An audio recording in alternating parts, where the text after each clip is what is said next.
start. Good morning, everybody. Welcome. My name is Laura Strater. Today we're here because I'm interested in offering support to our international teachers at our school.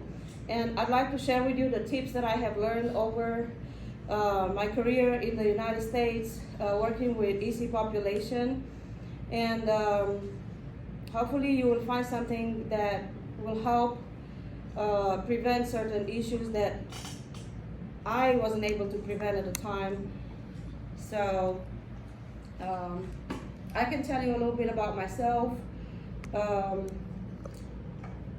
My personal motto is we are stronger, who can fill in the blank? Together, thank you. If I had a piece of candy, which I normally do, I would give you one because as you're going to see in my disclaimer, everything I do today is a test because that's how I work with the students. Everything that I do during this presentation is how I model, how I teach. So if you think I'm doing something that's exaggerated, that's intentional, and it's for the purpose of putting my money where my mouth is. Raise your hand if you know what that expression means in good morning, come on in. Anybody knows what the international teachers, I'm only talking to you guys. Who knows what, you're not an international. Anyway, tell them because apparently they don't seem to know or they don't want to. Be about it. Or don't just talk the talk, but Walk the walk. hello. See, you knew that one. Who? I don't have candy, but here's something to show you. This is what I do with my students as well. When they give me a great answer, not every day, not all the time, but when somebody's giving me a great answer, here you go, I appreciate it. So my motto is we are stronger together than apart. What is this presentation about? It's about, first of all, classroom and behavior management. From talking to my administrators and teachers, like department chairs at other schools at here, about what is the main need for international teachers. 99% of the time, they say classroom management. Not so much for those who come from Jamaica, because they seem to be very strict in their own country, according to their observations. But definitely for those coming from Philippines. And I'm not going to talk about my Romanians or about New Zealand, people from New Zealand, or people from Colombia. Ms. Lopez said that, our Spanish teacher said that a lot of teachers are coming from Colombia nowadays, just not in our school. So I'm going to focus on how to help those who come from Jamaica and those who come from Philippines, but definitely all of them notice that the people who come from Philippines, because they're so nice and polite and they want to be friends with the kids, they have a tendency to be so nice that they're going to lose their first semester at least, or their first batch of kids, so to speak, because they start easy and then you can't start easy and then become more strict. It's much easier to go the other way, start very strict, especially until Christmas, and then you can loosen up if you decide is important. Secondly, cultural differences and possible cultural shocks. Essential do's and don'ts. This is not me telling you what to do. You're adults, you're highly trained professionals. I'm not here to lecture you. I'm just telling you from a local school cultural perspective, these are my ideas that are open for discussion. I could be wrong, of course. I'm not saying, hey, take this. Everything goes through your own filter, of course. Number 4, other tips. There's always a catch-all drawer or a catch-all container where I put all of my papers. If I don't have time to file them, I put them in my catch-all container or something like that. There's a disclaimer in here. Some of you might have it printed, some of you not, because the latest, the most updated version has the content of the disclaimer. Everything is an assessment, and I use that with my kids ever since they come in. Were they late? Were they on time? That's going to tell me something. I'm not going to judge them. I'm not a judgy person. I like to accept others unconditionally. But if they're late the first time, there's a chance they're going to be late a lot. And with the kids, it's not in their control. It's their parents, it's the bosses. But with us as adults, we can control things to an amount. Not when we're carpooling, no, definitely not. So a little bit about me, my experience. I worked as an EC self-contained teacher. This will be my 5th year at LAMS. Approximately 15 years of teaching in the US, EC only. About 6 years ago was one of the happiest days in my life. I became a US citizen! Yay! Thank you for being happy for me. Thank you for being responsive, guys. I'm a Christian, and I'm a former vegan and also an aspiring vegan again. This thing is hard, so hard, one of the hardest things in my life, but it's important to me and it's worth it, the effort for my health, for the environment, etc. I'm married. This is my husband, Terrence. I'm grateful he was able to come here today and basically, give me feedback after the meeting, what I need to improve, things like that. And I have 3 stepchildren. They're grown, they're wonderful, we are good friends. I wish I could see them a little bit more often, but they live very far away. Except the one who lives in South Carolina, but that's still quite far. I do play guitar, and I do voice lessons as well. So if you see me on Facebook, those of you who have me on Facebook, you can see me doing karaoke and going like this, and I'm like singing Bruno Mars like nobody's watching. And yeah, I know that we have that in common with those of you from the Philippines, because all the people that I met, all the teachers from the Philippines I met, they love karaoke. They have, like the first one I met, my goodness, my jaw dropped. He had the whole book. Papers printed out with names of songs and artists, organized by units, by name, by act, by, it blew me away. And then, how do they all sing? Like, they sing well, I don't know. But anyway, we have that in common. I plan to be a point of contact for international teachers here, and I also want to write. I'm going to make a small goal, a booklet. I'm not going to call it a book. Make my goals smart, doable, so to speak. It's not as scary if I say booklet than if I say a book on the subject. So. When you're helping others, it always comes back to you. And even if it doesn't, it's okay, because I'm not doing it so it can come back to me. I'm doing it because, like I said, I'm a Christian. The Bible tells me that it's important to put other people's needs in front of mine while keeping a healthy self-perception, etc. I'm also the Go Green facilitator or point of contact, or man's for helping the environment. Mostly we do recycle. So soon enough, when the buckets come from the county, they said they're going to give us some buckets for everybody who wants to recycle. I'm going to bring you a laminated sign. And in the meantime, if you don't have a recycling bucket, you can use any kind of cardboard box or any kind of container. Just write something, recycle on it, or you can take this one. I probably have more copies somewhere. Again, my disclaimer, everything I do this presentation models how I teach in the US. There is a difference though, so bear with me. I do teach EC students. Some of them are lower functioning, some of them are higher functioning. The spectrum of ability, I don't want to call it disability, the spectrum of ability is huge.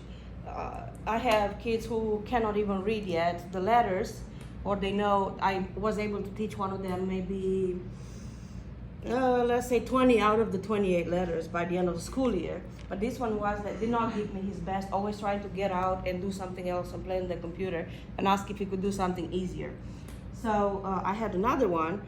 Both the first one was in 6th grade, second one in 7th grade. I had everything combined last year, 6, 7, and 8. And so the second one, he gave me his best. He wanted to read so bad. A child with autism who knew all of his letters and all of his sounds, except he has dyslexia, so he kept inversing the P's and the B's, the D's and the, you know what I mean. You've seen that all the time. The numbers, everything he's trying to do in reverse, but that's okay. He learned how to read over 100 words. By the end of the year when I tested him, he was only able to remember about 100, but every day the child practiced with me, gave me, gave it all to reading. His mom could not be happier, always praising me. She said, no teacher has done what you have done.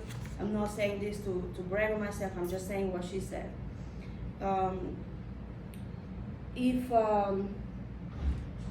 we're gonna start talking about classroom behavior and management, again, I'm not trying to lecture.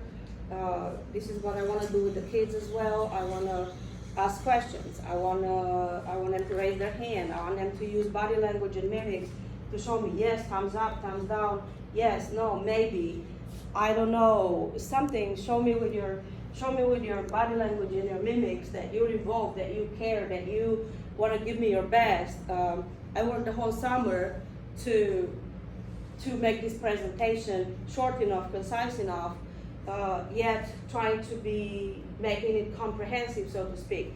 A lot of preparation went into this. So, of course, when I give my best, it would be nice to have your best and have you being responsive and show me, yes, nod your head, I agree. No, I don't agree. I'm okay with you not agreeing. It's totally fine. Maybe, or I don't know, or something. I would love for you guys to be responsive. So one of my first questions would be, what do you already know about best practices in the USA on this topic? You can either write a sticky note and share it. Ms. Bramble, if you're on campus, if you could please come to Ms. Amar's office. Ms. Bramble, if you're on campus, if you could please come to Ms. Amar's office. Thank you. Good morning, everyone. Please make sure, check your phones. If your phones are hooked up and working and all that, make sure they're not on Do Not Disturb or anything like that. We are going to do some phone checks before the first day of school, but please go ahead and check those just to make sure you don't have them on Do Not Disturb. If your phone is not hooked up, like in your classroom, I don't mean it's not where you want it to be in your classroom, but I mean that if it's not hooked up at all, please send me an email. Thank you. So I'm gonna let you think about what you already know. Write one thing down on a sticky note. If you don't want to write it down, the other choice is raise your hand and tell us your name and tell us what you learned last year, if you were here last year, or what did you already learn from professional development that you did not already know from your most of you have rather extensive experience in teaching, but not necessarily teaching in the US or in North Carolina or in our school. So I'm gonna give you another minute. Sticky notes are over here, cards, pens, pencils. If anybody needs them, raise your hand. They're coming to you in just a second. Yes, sir.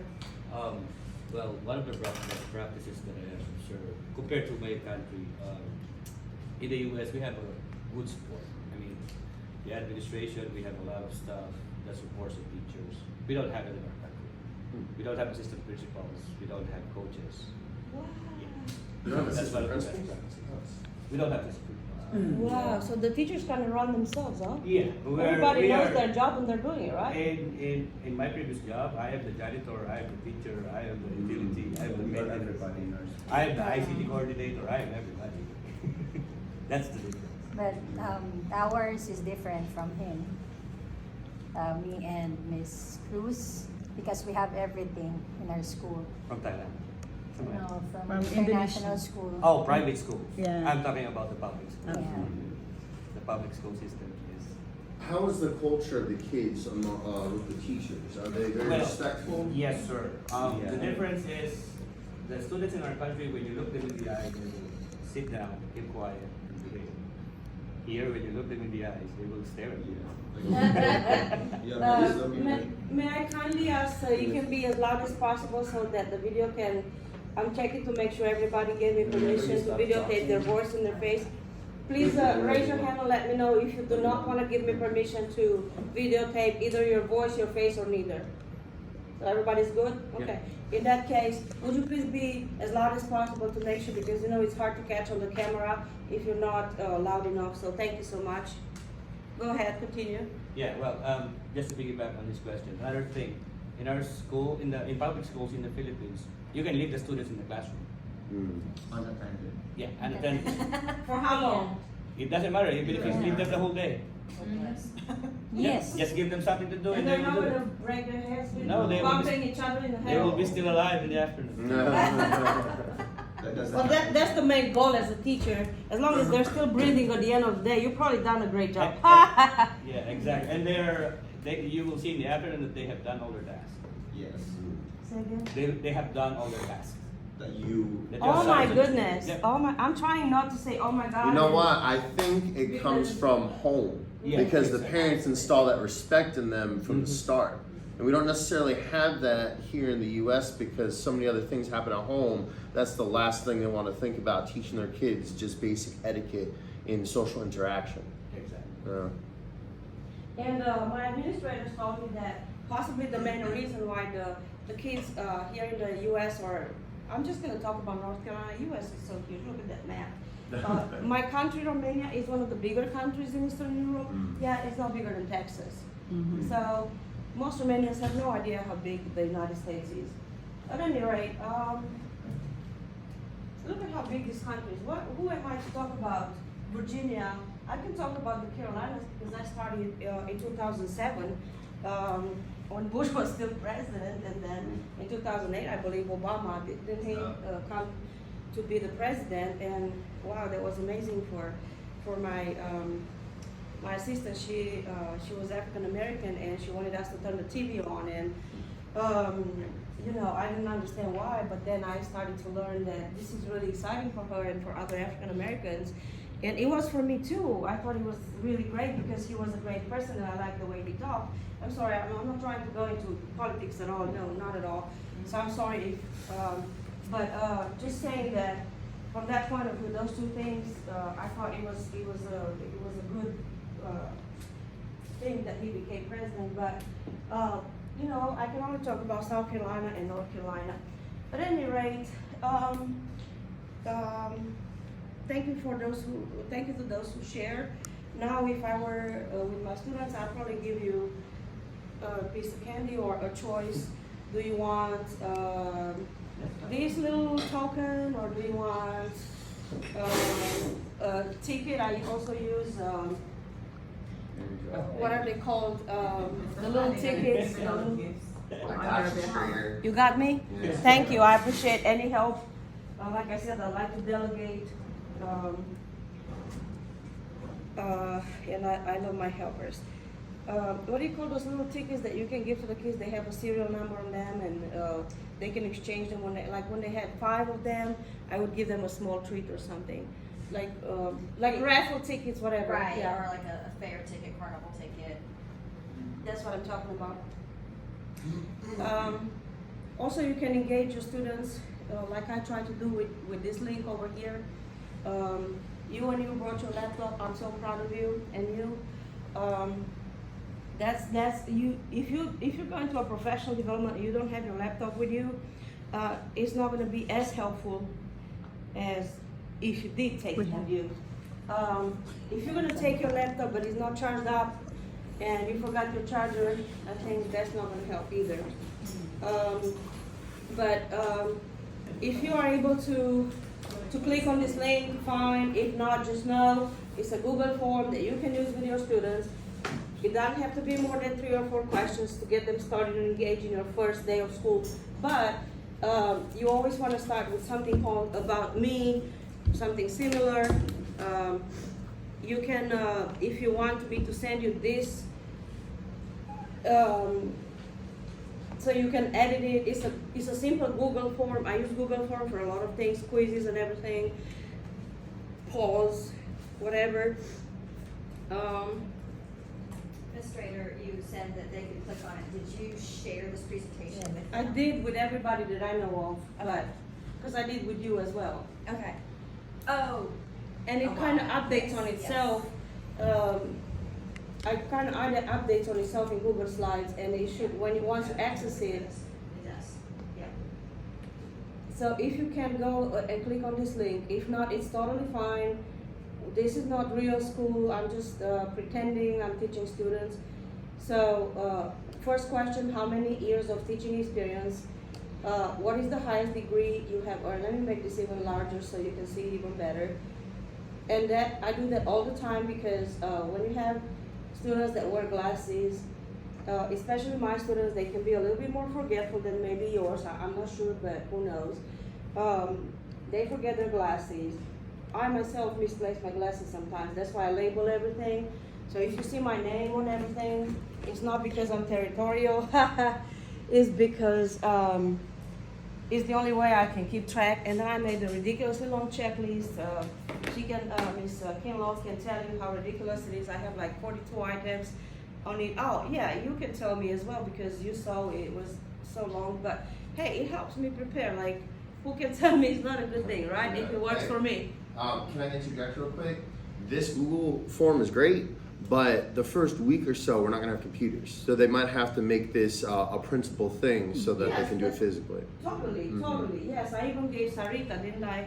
I gave you already a printed copy so you can use it with your students. And that's a principle for all the time. Like, if I were, of course I'll be prepared and have everything printed, at least one copy for the whole class, because guess what? Power goes out. It happens more and more in North Carolina, in Fayetteville. You know, you want to be prepared with a flashlight. You want to know where you want to make sure it's charged, you know, or the batteries are changed. Because look at how dark this room is. Let me turn off this light. Normally I wouldn't have to do it, but again, I'm trying to do things like I would do it with my students. The lights are still on, and then this one is still on. It's the night light or something. It got so dark one day. We were with the kids in here, and I know that if I turn off the lights, you will remember to carry a flashlight. Just a small tip to be prepared all the time with everything. What is the highest degree you have earned in education? What are two important things to learn from your training with EPI about teaching students in North Carolina? And something a bit more personal. About your siblings. You don't have to go into details, how many are half siblings, how many are, you know, just put a number for now. And of course, if you choose not to answer one question, that's totally fine. I always give the students their privacy, so if they don't want to answer a question, no problem, it's just there as an exercise. So turn that into me whenever you're done, move on. It's not about you doing this, it's about knowing that you can do something like this with the students, and it's an easy way to prepare for your first few days. Safety first, do no harm, first days of school. If I could find my book called The First Days of School, 100 First Days of School, the first 100 First Days of School. Raise your hand if you heard about it before, by Henry Wong and Rosemary Wong. It's not a new book at all. I mean, in my master's program at Liberty University Online, we don't use books that are older than 10 years, but you know, some things are old. What's that expression? Something about old but gold? Yeah. That book is gold for the first days of school for somebody who is not familiar with the American system. So I remember studying from like 2007 when I first got here, and then I'm still looking through it. I still can find important aspects that I forget about. But I want to tell you the one most important aspect that stuck with me, and maybe that'll help your students a lot when they first come in. So it's important for us to stay outside the door. I might not be able to stay outside the pod because I have to, normally the rooms they have this long hallway, and then there's the doors. They're kind of next to each other. But here we have pods, the beehive shape, and it's such a labyrinth. It's so hard for the students. It's still hard for me to find places that I haven't been before. And it's my 5th year. May I use you as an example? Yesterday with your clear touch board, he was coming out from the media center. He's like, "Where's my room?" I'm like, "It's like right there, dude. It's like around the corner." So like, you really like you're American and you can figure out this school. And these people, they come from Jamaica, and Rosemary comes from Philippines, and she has to figure out this labyrinth. Like, so It is a very unique imagine- layout. I've never been to a school that I like your has word this. unique. Unique, That's for a sure. Unique. That's positive, right? Yeah, yeah. So when the students come in, you want to be there by the door. Keep an eye on there to make sure that where you're. If you like your privacy, you can always turn it this way. But I'd say vigilance is key. You have to keep eyes on them, otherwise you give them an inch, they take a mile. yes, but like when they first come in, they need to know they're in the right spot. And I remember that from Harry Wong and Rosemary Wong, which I'm assuming, I don't know, is his wife, but they seem like they were great teachers. And I remember that it's very important when the kids come in, I am by the door, I'm greeting everybody with a smile, a professional smile. If you can't smile, when I came from Romania, I couldn't smile because Romanians just don't smile. And then I had to train myself to smile, and I heard the expression, fake it till you make it.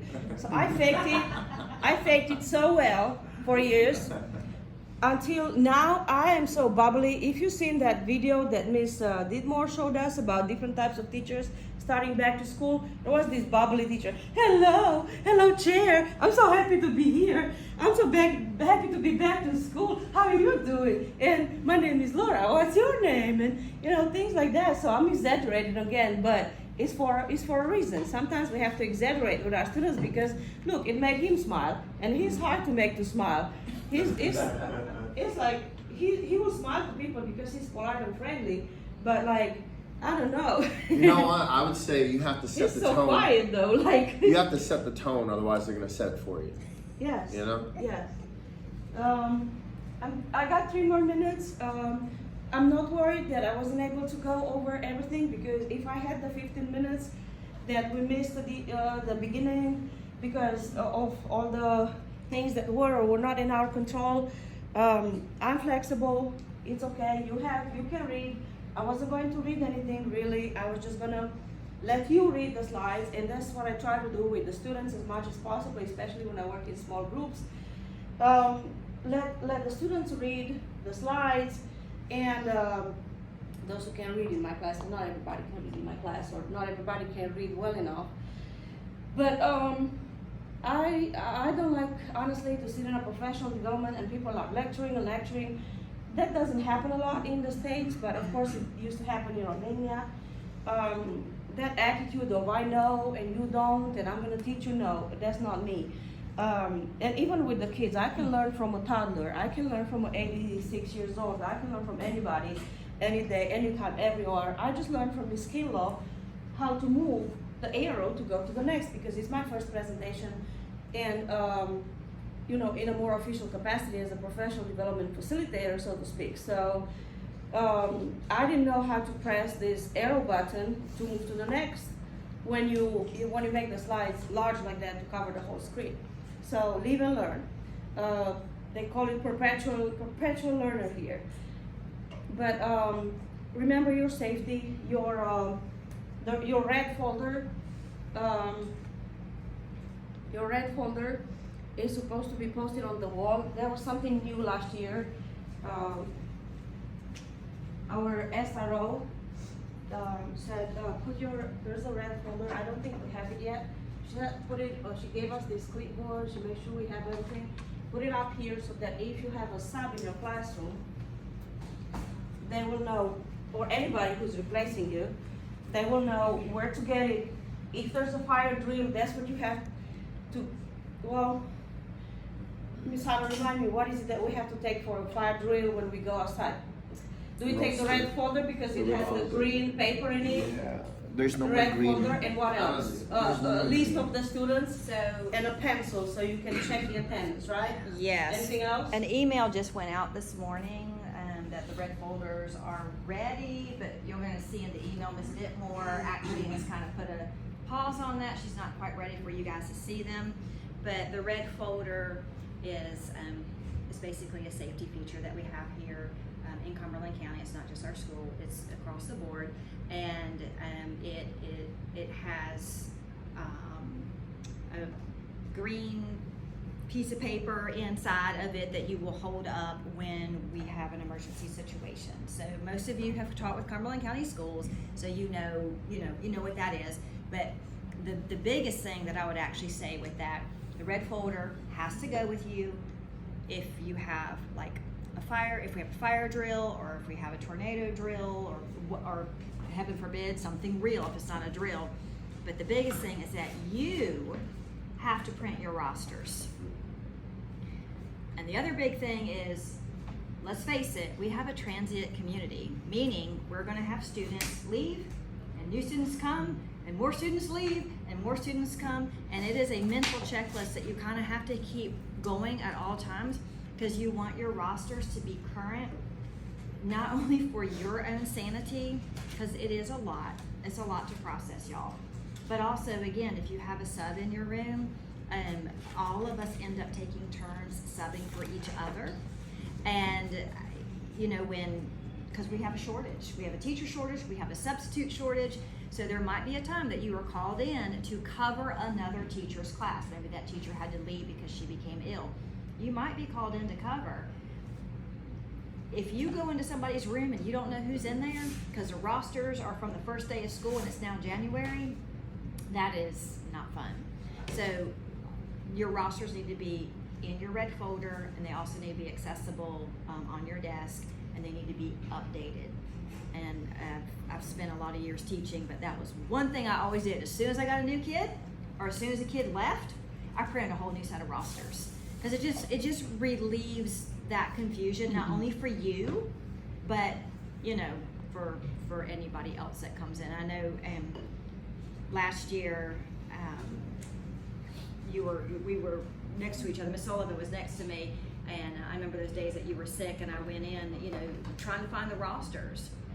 But that goes for the red folder and anything else that Ms. Strater's talking about. I would also suggest maybe like some kind of flag or something, so that the kids know where you're lining up outside. That's what they did at my old school. People would make like their own customized flags, or they'd have like a huge flower so they could indicate like where their class was, because it gets pretty chaotic during a fire drill. It does, yeah. Anytime we have any kind of a drill, or if it's real, I've been in real fire situations. Thankfully, it wasn't a fire, but the fire alarm went off because there was some dust in one of the ducts. We didn't know that. We were outside for an hour and 45 minutes because the fire department had to clear us. So anyway, that's a really good idea from Mr. Flanagan, that it does. And the kids, they're gonna run wherever, and they're gonna wanna go see their, right? Mr. Relator, right? They're gonna wanna go see their friends 3 lines down, and next thing you know, you're like, where's this kid? And so we've kind of segued out of the red folder, but the red folder on its own brings up a lot of things to talk about, because they're all safety issues. But Mr. Flanagan has a really good idea. Or even if you have like, those pins that have like a flower on the end, and we have some in our office. They're people will take artificial flowers and tape them to the end of a pin, because you can see, even if you want to like hold something like that up, whatever, it just kind of keeps everybody together. And then when the kid does not do what they're supposed to do, you can say, did you not see my pin? Or did you not see my flag? Obviously you did. That tells me you were just deciding to go over there. Get your little hiney and come back over here. You just have to be like that. And so, but yeah. Thank you, Ms. Hottel. This is an online timer I embedded in here. You can do that with your students if you want to. I do prefer the regular, either mechanical or digital. The digital is always best. timer, 10 minutes for questions start now. We only have 6 left because I wanna stop at 9 on the dot because, I like to be a stickler with time. But of course, if anybody wants to stay after and ask me anything, you're more than welcome. And not just today, anytime during the day, anytime during the week, anytime during the school year, 5 years from now, I'm still learning. I've been here so many years. I'm still having cultural shocks from time to time about the American culture, about North Carolina, about Fayetteville, about the students, about my teacher colleagues, about everything. So let's be the ones who build relationships with everybody, the students, colleagues, and the community, and it's the daily habits that we build that set us up for success. Education is not preparation for life. Education is, come on, my international teacher. Education is what? Say again? Life itself, yes, thank you. Candy for you, ticket for you. Do you want a candy or a ticket?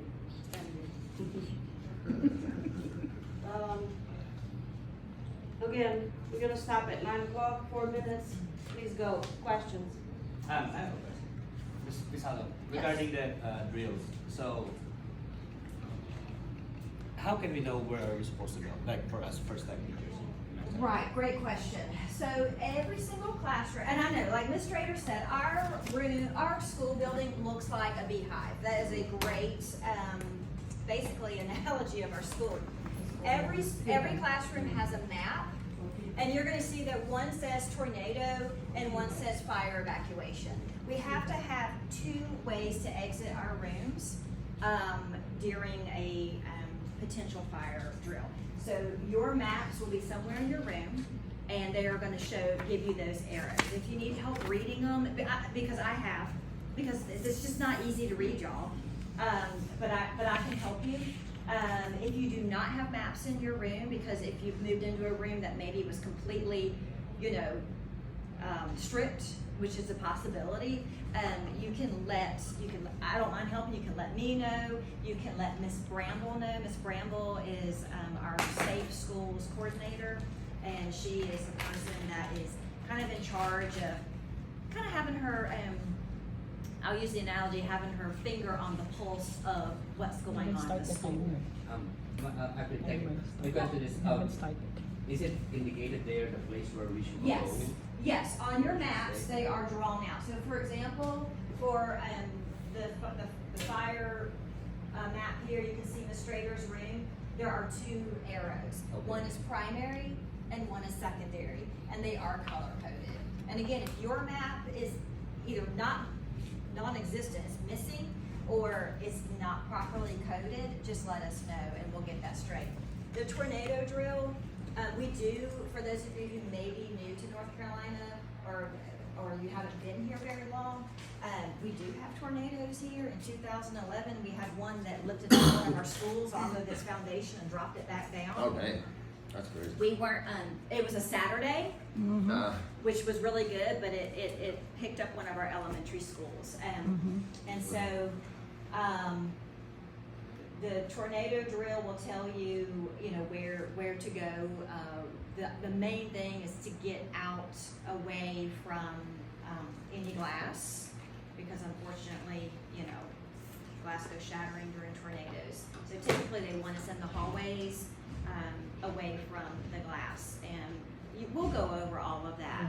That will be shared with you. So anyway, We have a big. yeah, and they'll tell you. It will also tell you where you should go. Because I was working last year in my last school, so yeah, they gave us the map, but I don't know where to go, and then we had to realize, where am I going? Right. Well, there's, y'all, you all know this because you're probably already feeling the pressure, but teaching has changed over. I mean, I've been teaching on and off for 28 years. It has changed so much over these years, and there's more and more and more that rests on a teacher's shoulder. We also live in a culture, unfortunately, in the United States. I don't know if it's like this, in the Philippines or in Jamaica, but we live in a culture of lawsuits, where the moment somebody doesn't like something, they can sue you. And they can sue the school system, and and they'll come after a particular person when there is a lawsuit. It's a lot of pressure, and it's very unfortunate that that has become part of the U.S. culture. Because I remember when it wasn't.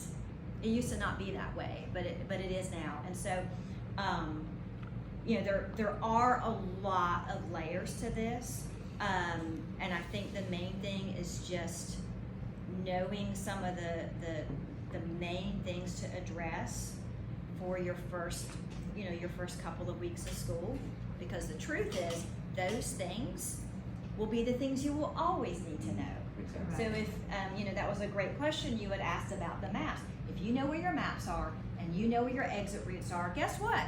You can check that block and you're done knowing that in your head for the rest of the school year. And if you're lucky to stay in the same room next year, you're going to know that forever. Right. But just making sure that you're aware of those things. And I think that Ms. Strater, one thing that she had early on on one of her slides is, and I think something that she feels passionate about for you all, and I can understand it, is the cultural difference here in the United States. Last year, Tori Noon, who is one of our 6th grade ELA teachers, she's very seasoned. Her husband's military, and she has kind of traveled and taught all over the place. And I've had the ability to do that too, like Ms. Strater, just kind of teaching in different places. But you start, obviously experience is the best teacher. But something that Ms. Noon said last year that I thought was really profound is that our students, especially the demographics that we have here in this part of Fayetteville, our students look at our teachers as an obstacle. They want to know how they can get around you to get what they want. And it might be they want to go smoke in the bathroom. They might want to go shoot up in the bathroom, do drugs. If you're not familiar with that term, shoot up. They might want to go get on the phone with their mom or their best friend and just hide. And you are their obstacle. And that is why the relationship piece is huge. Does not mean, though, that you are their friends. Right. And that is really a hard balance. And it's something that you personally will grow with and you will morph with, but you have to set the boundaries. You can't be mean. They don't respond to that. Matter of fact, if you're mean, they're going to take it up another notch against you. I'm sorry to tell you that, but that's probably the best advice. And Ms. Strater, I know we've talked about this. Like these are some very hard things, I think, for our international population to understand. When I moved to middle school, because I have an elementary background, when I came here to Max Abbott 7 years ago, my first few months, I'm like, what have I gotten myself into? It was hard. It was hard because the demographics here are really different. You have high kids who want to learn, and they're sharp, and they're brilliant. And then you have the students who come from homes where they just need something to eat. And they're going to go home to a drug-addicted mother or a sister or something. We have students here literally who have seen their siblings shot in front of them over drug deals. Every year, we have children here who have lost siblings to that. And so the demographics here are really difficult. The children are street smart. What does that mean? When I say they're street smart, what does that mean? They know what's happening out there. Say that again. They know how to navigate what's going on out there. Yes, very nice answer. They can navigate everything around them, including you, and they're going to. And so it's a hard balance to find. And it's not going to be perfection for anyone on their first day or their first week or their first year. Don't beat yourself up over it. Like Laura has said, she has learned and learned and learned. Probably, I know Miss Kinlaw and I were talking about this the other day, probably one of the other really difficult things with your students, they have a code language. Yes. That is unbelievable, including the emojis. on your phone, you know, when you text somebody, you got the little cute emojis, they don't mean what we think they mean. The smiley face does not mean a smiley face. Because they have designed their own language, which I could do a whole nother thing on that. I love language, and I love social studies, and I love history, and you know, It's hieroglyphics.